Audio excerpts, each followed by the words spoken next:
Bonjour à tous, bonjour Laurent, Bonjour à tous, bonjour Romu.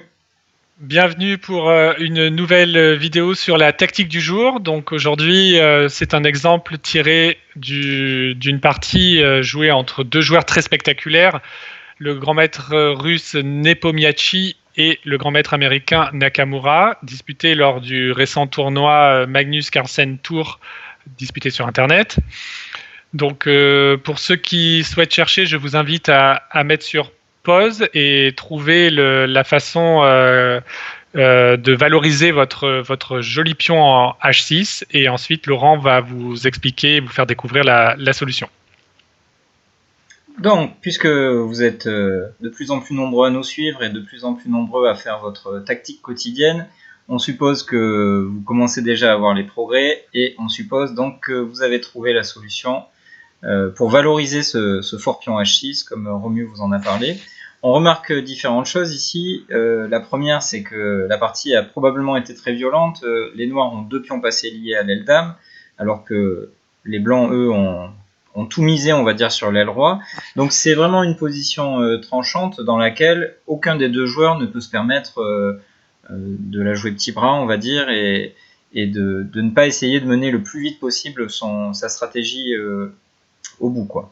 Donc on va sélectionner ici des coups candidats les plus dynamiques possibles, notamment essayer de faire participer toutes les pièces à l'attaque afin justement que les pièces blanches puissent aider le pion passé. Donc le coup qu'il fallait trouver et que vous avez tous trouvé, on n'en doute pas, c'est le coup E6, E5, E6.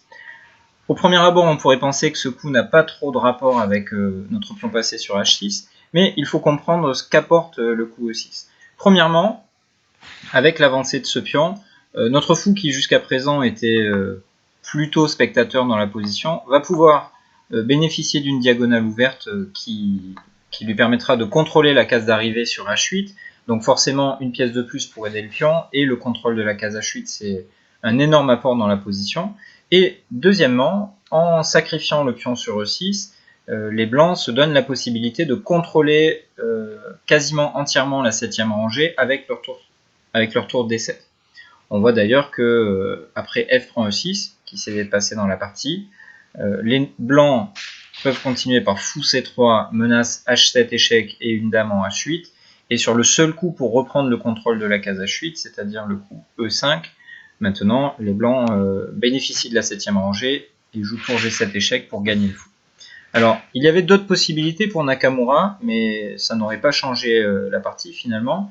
Sur le sacrifice de pion, l'ouverture des lignes de Nepomniachtchi, si Nakamura avait décidé de jouer tour prend E6, c'était finalement là le clou du spectacle, j'ai envie de dire.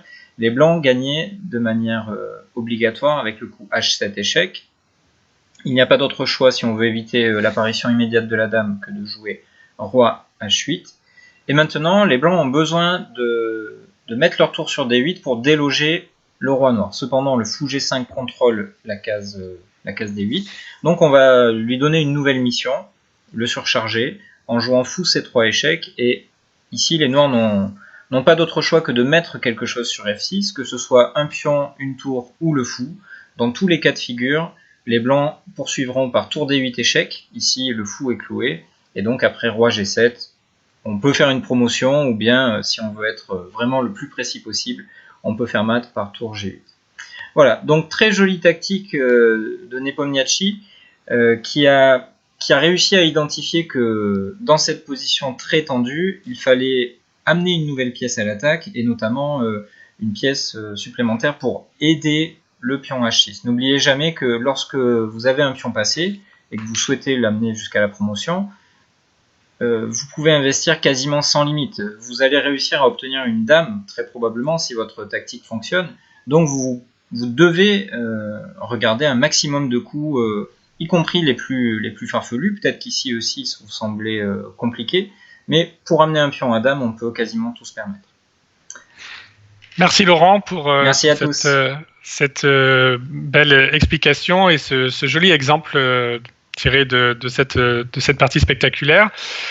Si vous souhaitez ne rater aucune de nos tactiques du jour et ainsi vous entraîner à progresser dans ce domaine, surtout abonnez-vous à notre chaîne pour pour ne rater aucune de nos diffusions. Voilà, je vous remercie et à bientôt. Au revoir. À bientôt.